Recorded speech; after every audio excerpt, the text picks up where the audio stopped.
پاکستانی ریاست او پوځ ته د مشر منظور احمد پښتین تازه اخطار او د جنرال مبین پاسخند وهل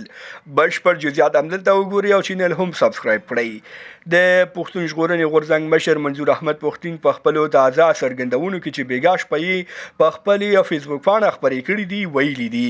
د پاکستان ریاست او پوځ نور زموږ د صبر امتحان نه اخلي نور مو د صبر کاسه په ټکېدو ده منظور احمد پښتین په دغه لیک کې چې په اردو ژبه لیکلی دی ویلي دي له تیرو 2 ورځو راهیسې د پښتونخوا په ټولو سیمو کې خلک د سولې لپاره لاریونونه کوي نن په بنو کې د حکومت له لوري ګمارل شوي پښتون اپسي چارواکو د صبر کاسه له لاسه ورکړه او د هغې ظالمانه پالیسۍ د پلي کولو او د خپلو مظلومو خلکو له ځورولو لاس په سر شو او رسماً یې د پاکستاني پوځ نه تقاعد وکړ منظور پښتین زیاتوي دا لومړی ځل نه دی بلکې د استعفاو لړۍ په چټکۍ سره روانه ده منظور پښتین پاکستانی ریاست دا ګواښ کړی چې که دولت ډالري جنګونه ونه دروي نو هغه ورځ لري نه ده چې پښتانه به له دولتي دندو لاس په سر شي او د پښتون وطن د سولې او عزت لپاره به د تلپاتې قرباني په لیکه کې ودرېږي بلخوا افغان طالب پلوه ټولنیز فعال جنرال مبین په خپله ایکس پاڼه لیکلي دي پښتون ژغورنې غورځنګ یو پلان شوې لوبه ده او دوی هڅه کوي چې پښتانه په عباسیاتو مصروف وساتي جنرال مبین لیکلي دي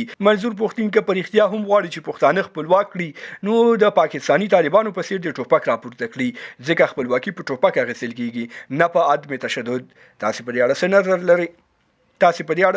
لرئ